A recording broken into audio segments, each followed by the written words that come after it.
Vamos lá, por onde eu começo? Eu vou ser bem honesto com você.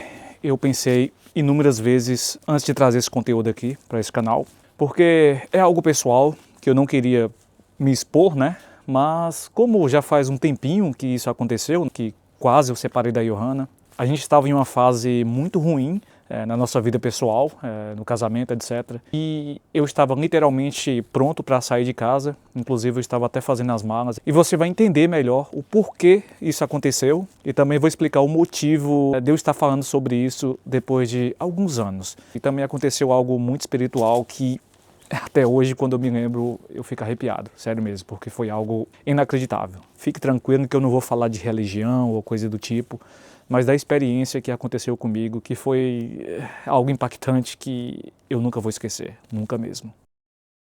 Bem, só para deixar claro, eu não estou gravando esse vídeo para falar mal da minha esposa Johanna. Eu estou gravando porque teve uma fase muito difícil na nossa vida. E eu sei que muita gente passa por isso e sofre calado. Na época da pandemia, a gente ficou preso dentro de casa quase o tempo todo, sem respiro, sem visitas, sem aquela vida normal de sair, trabalhar em paz, encontrar gente, ter rotina.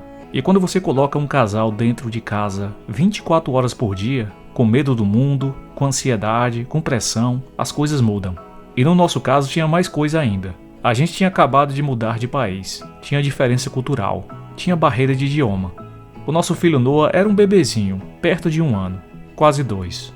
Ou seja, era muita coisa acontecendo ao mesmo tempo. Teve um período que eu jurava que seria o fim do nosso relacionamento.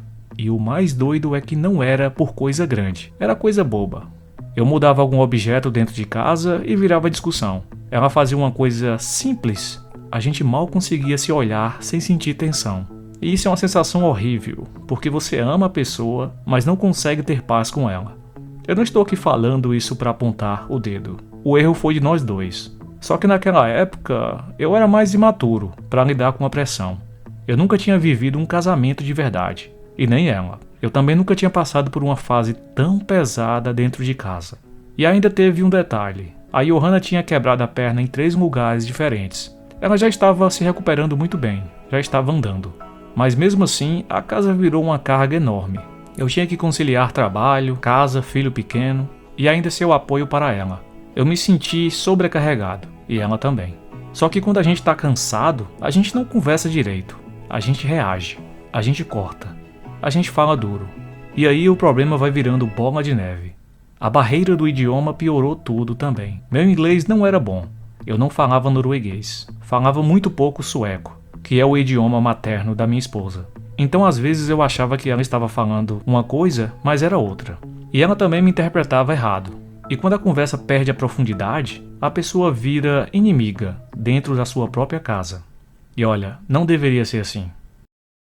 Muitas pessoas no Brasil imaginam que um relacionamento entre duas pessoas de países totalmente diferentes, né, culturas diferentes, é fácil, mas não é. Então, antes de eu ter um relacionamento com a Johanna, eu tive alguns relacionamentos com pessoas de outros países, só que não foi algo tão sério assim, mas alguns amigos já haviam me falado, né? Alex, é bem complicado o relacionamento entre duas culturas totalmente diferentes, mas eu não imaginava, eu pensava, cara, deve ser fácil, eu vou tirar de letra, a mulher é super gente boa, ou seja, vai dar tudo certo. Tava pensando positivo. E realmente deu muito certo no começo, só que com o passar do tempo foi ficando cada vez mais difícil aceitar as diferenças culturais da pessoa. Agora deixa eu te contar uma história que aconteceu logo quando eu cheguei na Suécia, no ano de 2018. Aquilo foi um susto que eu nunca vou esquecer. A Johanna tinha a senha do meu celular. Eu não escondia nada dela, sempre foi tudo aberto. Só que eu cometi um vacilo. Antes de conhecer a Johanna, eu conversava com uma mulher. Era um tipo de relacionamento à distância, lá atrás. A gente já tinha parado de se falar fazia um bom tempo, mas eu deixei o contato dela ali, esquecido. Eu não apaguei, e isso foi um erro muito grave da minha parte. Um vacilo que eu nunca mais vou cometer. Um dia eu fui tomar banho, deixei o celular perto da Johanna, e do nada chega uma mensagem dessa mulher. E eu vou ser bem sincero, parecia coisa armada. Parecia que foi justamente na hora que eu estava tentando construir algo sério que apareceu essa mulher para criar confusão. A Johanna viu a mensagem na hora e ela me confrontou. Ela ficou com ciúmes, ficou nervosa e falou algo do tipo: Se você estiver me traindo, eu termino agora e você volta para o Brasil. Ih, rapaz. Naquela hora eu gelei, porque eu tinha largado tudo no Brasil. Eu tinha chegado com mala e tudo, e com pouco dinheiro no bolso, sem estrutura nenhuma. Eu pensei, eu vou pra onde? Só que eu respirei e falei, pode olhar o celular inteiro, lê tudo, eu não tenho nada pra esconder. E ela olhou, viu as datas, viu que era coisa antiga. Ela percebeu também que eu não havia respondido ela em nenhum momento. A Johanna foi se acalmando, mas aquilo ali me assustou de verdade, porque foi por pouco. Eu penso nisso até hoje. Se ela tivesse terminado comigo naquele dia, o Noah nem teria nascido. Esse canal nunca existiria. E nossa família nunca existiria do jeito que ela existe hoje. Essa é a parte que me ensinou algo simples. Não é só trair, é não dar brecha. É cortar tudo que vira dúvida e confusão dentro do relacionamento. Às vezes um vacilo pequeno vira uma ferida enorme.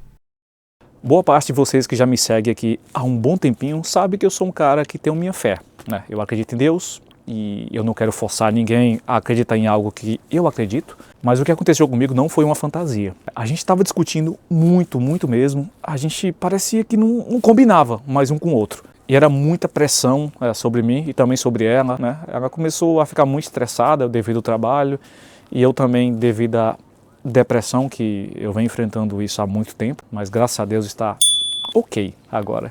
E juntou tudo isso, pessoal, e não foi fácil. Não foi fácil. Eu ficava muito estressado, eu acordava 5 horas da manhã, tinha que trabalhar, ela também acordava muito cedo, a gente tinha que levar nosso filho para a escola, na creche na época, né, e buscar. Era uma pressão muito grande. Moral da história, eu estava literalmente decidido a ir embora. Naquela fatídica noite, eu nunca vou me esquecer. Eu estava fazendo as malas, né, arrumando as minhas roupas, a Johanna estava dormindo no quarto de cima e eu no quarto de baixo, porque a gente estava meio que separados, a gente estava meio que decididos a separar. Foi então que eu comecei a orar. Sim, eu comecei a orar e pedir a Deus um direcionamento, porque bateu aquela sensação estranha de que eu estava fazendo algo totalmente errado e que não era uma boa ideia separar naquele momento. Ela com o filho, né, com o nosso filho, e se recuperando ainda, né? Ela estava andando, etc, estava bem melhor da perna.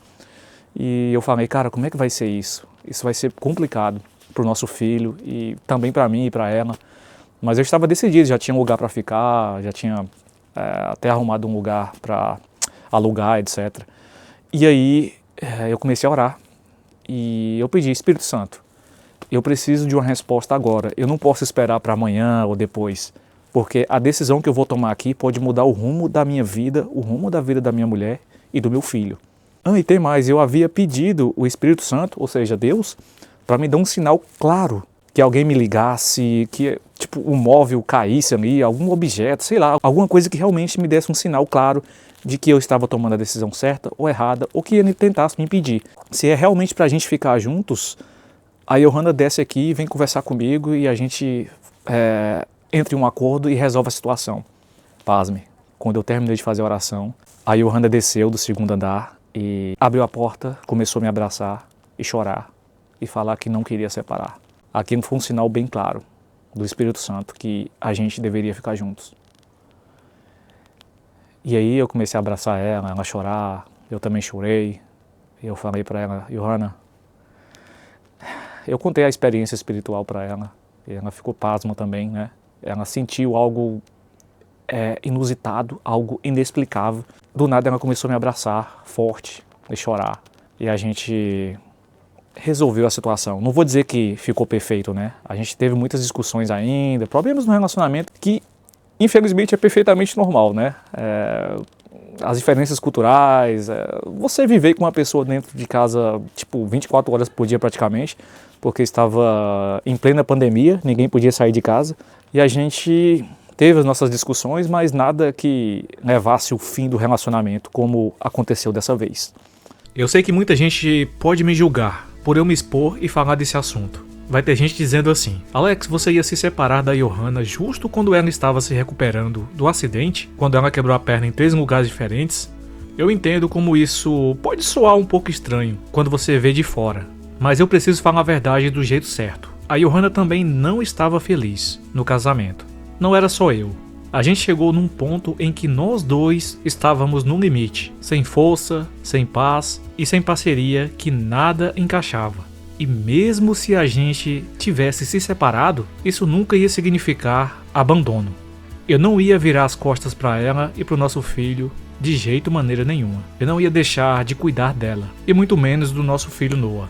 Eu não sou esse tipo de homem. A Johanna é muito importante para mim. Ela é a mãe do meu filho. E quando eu amo alguém, eu amo de verdade. Mesmo em crise, mesmo machucado por dentro. Eu continuo tendo respeito, gratidão e eu faria qualquer coisa por ela. Eu daria minha vida por ela, sem exagero. Eu pensei muito antes de falar isso aqui no canal, porque eu sei como a internet funciona. A pessoa pega um pedaço da história e já decide quem é o vilão. E eu repito, o erro foi de nós dois. Só que eu também preciso reconhecer uma coisa bonita nela. A Johanna sempre lutou mais por esse relacionamento. Teve vezes que eu, de cabeça quente, falava que queria terminar. E ela dizia, vamos conversar, vamos tentar, vamos dar um jeito. Isso é bonito de ver, e isso é raro. Porque separar com uma criança no meio é coisa séria. Aqui na Noruega eu vejo isso com muita frequência. Crianças que estudam também na escola do meu filho Noah, que têm pais separados. E isso afeta. A Johanna me falava que os pais dela se separaram cedo e que isso machucou muito ela, que marcou a infância dela em vários pontos. Então ela tinha esse medo, esse cuidado, essa vontade de segurar e de aguentar as pontas. No fim, é muita pressão, muita coisa acumulada, cabeça cheia, cansaço. E quando a gente está assim, às vezes a gente fala e age sem pensar direito. Mas uma coisa eu quero que fique bem clara: em nenhum momento faltou amor. Faltou responsabilidade. Foi um momento muito difícil e a gente estava tentando sobreviver emocionalmente, do jeito que dava na época.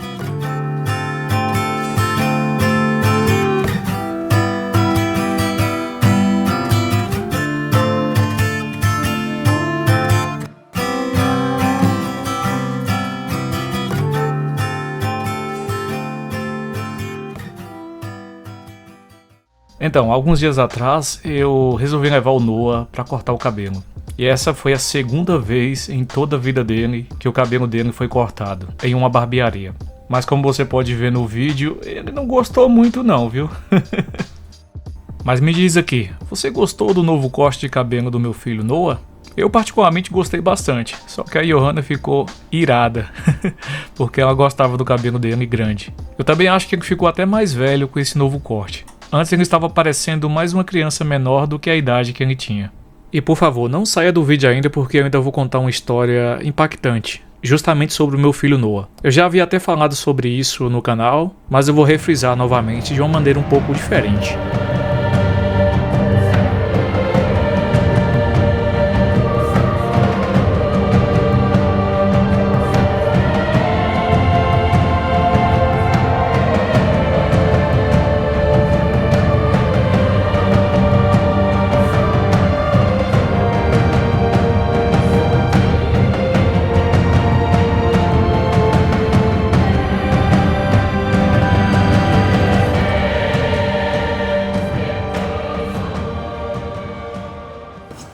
Tô levando meu filho aqui pra escola, né?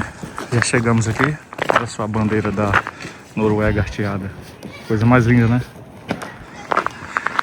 E tá ventando e nevando um pouco nesse momento. Muito bonita essa bandeira, cara. Olha o papai. Pessoal, uma coisa que eu aprendi aqui na Noruega é que não existe tempo ruim para o norueguês. Nesse dia estava fazendo menos 13 graus negativo e do nada eu vi várias pessoas andando de bicicleta como se fosse a coisa mais normal do mundo, em pleno inverno congelante. E o mais louco é que essa pista estava congelada, a rua estava lisa e o risco de escorregar é enorme. Afinal, é uma bike com duas rodinhas fininhas em cima do gelo escorregadio. Cê é louco, não compensa. Não compensa. Só que eles se preparam, eles usam um pneu especial, tipo pneu de inverno, mas para bicicleta, com mais gripe, para segurar melhor no chão. Mesmo assim, eu acho muito inusitado. Anos depois, já na Noruega, teve um dia que aconteceu uma coisa que me marcou. Eu ouvi literalmente uma voz bem clara, falando comigo, dizendo para eu ficar com Noah e não sair de casa naquele dia. Eu estava dando banho nele, e ao ouvir essa voz, eu respondi, eu te escuto, eu vou ficar com Noah. Pouco tempo depois, a Johanna estava dando comida pro Noah, e ele de repente se engasgou. Ele não conseguia respirar de jeito maneira nenhuma. Ela gritou pelo meu nome. Quando eu cheguei na cozinha, o Noah estava roxo, sem poder respirar. Ela travou e ficou sem ação, talvez por causa do desespero. E aí eu agi na hora. Parecia que alguém estava pegando na minha mão e fazendo toda a manobra para desengasgar ele. Eu coloquei ele para baixo e bati nas costas dele e ele voltou a respirar novamente. E depois eu tremi, eu fiquei mal, porque eu pensei, se eu tivesse saído, eu não sei o que teria acontecido. Então eu comecei a enxergar a nossa vida como uma batalha mesmo. Não só uma batalha de casal, mas uma batalha de fase, de pressão, de mente e para mim também uma batalha espiritual. Eu estou te contando isso por um motivo, porque o propósito desse vídeo não é vender um casamento perfeito. É mostrar que a vida real tem fase feia, tem fase confusa, tem fase que parece que tudo vai acabar. E mesmo assim, dá para atravessar esse momento difícil. Então, pessoal, tá nevando bastante, como você pode ver. Cara, que coisa surreal. Nossa, e olha que eu moro aqui há mais de 5 anos e ainda parece novo para mim, né? Quando neva parece que eu tô vendo pela primeira vez. É uma sensação muito boa. Não tô com a calça especial aqui, mas tudo bem. Não tá tão frio assim não. Por incrível que pareça, quando começa a nevar, não faz tanto frio assim. A temperatura acaba aumentando um pouco, né? Eu nunca vou me cansar da neve. Cara, tô sem palavras. Olha a quantidade de neve que está caindo nesse momento. Que coisa linda! Tô sem palavras. É mágico. Pra mim pode nevar todo santo dia. Eu queria saber se você gostaria de ver neve pela primeira vez. Eu acho que muito brasileiro, né, gostaria muito de presenciar algo desse tipo. A neve é algo tão simples no cotidiano de um norueguês ou um sueco, mas pra gente é algo muito mágico. E cada vez que neva, tô sem palavras, tô falando nada com nada, mas eu acredito que você entendeu onde eu quero chegar. É simplesmente incrível. Parece algo mágico. Vamos lá dar mais um treino, né? Hoje eu vou fazer peitoral e a academia tá quase vazia. Manteiga de cacau. Porque tá seco, cara. O bom da academia vazia é que você pode filmar à vontade. Vamos lá.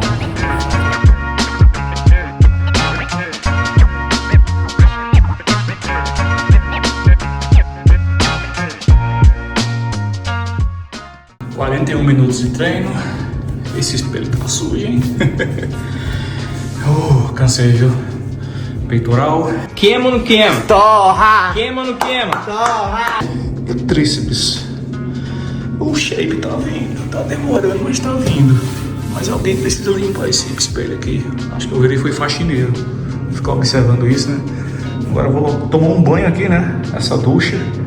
Rapaz, esse chão aqui, se pudesse falar, eu vou ter que usar uma sandália, viu? Não dá pra usar meia, não. Vamos lá buscar a criança na escola aqui, né? Ele fez um desenho aqui. Uai, você tem que pintar o desenho, uai. Papai vai te ajudar. É, tá molhado aqui, né?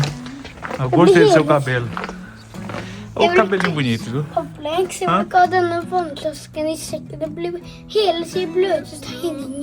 Ok, pouco, né? Pra colocar a garrafinha de água aqui, porque senão tá molhando os desenhos dele. Ah, esse aqui foi você que fez. Que legal, Noah, helicóptero. Uau, menino inteligente. Você fez outro? Ah, não, esse aqui é pra pintar, né? Esse aqui é pra menina. Não é pra menino, não. Uau, mas que tanto desenho, hein? Uau! Um guindaste, um helicóptero. Olha só no blinker de sebo. Ah, com... Vamos pra casa? Detta är en sida. Ok, vamos pra casa? Det är den som sitter så den så lite tonen. Och det är helikoptern. Ok. Uau, muito desenho. Mais um dia bonito, fazendo menos 10 graus. Tá frio demais, mas não tão frio assim como eu imaginaria, né? Ó, esse aqui fica o fiord. Tem bastante neblina, bem baixinha, né? Vou mostrar pra você no zoom. Olha só que coisa diferente, atípica. Isso aqui é fumaça da neblina, né? Acho que você consegue ver aqui.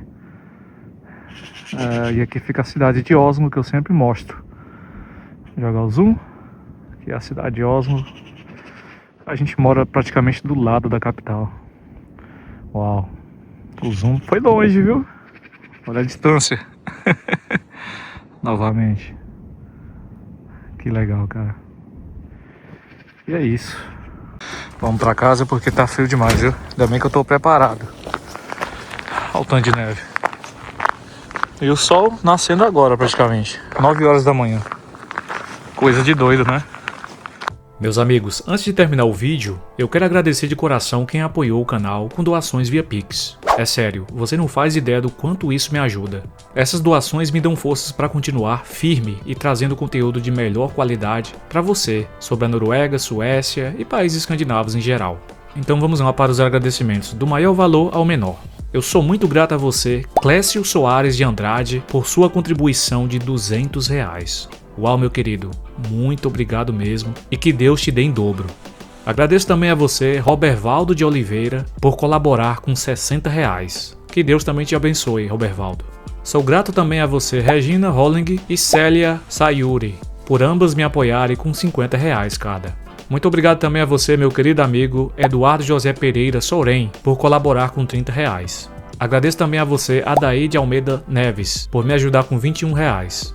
Muito obrigado a você, Fabiana Pereira e José Edmar Gomes, pela doação de R$20 cada um.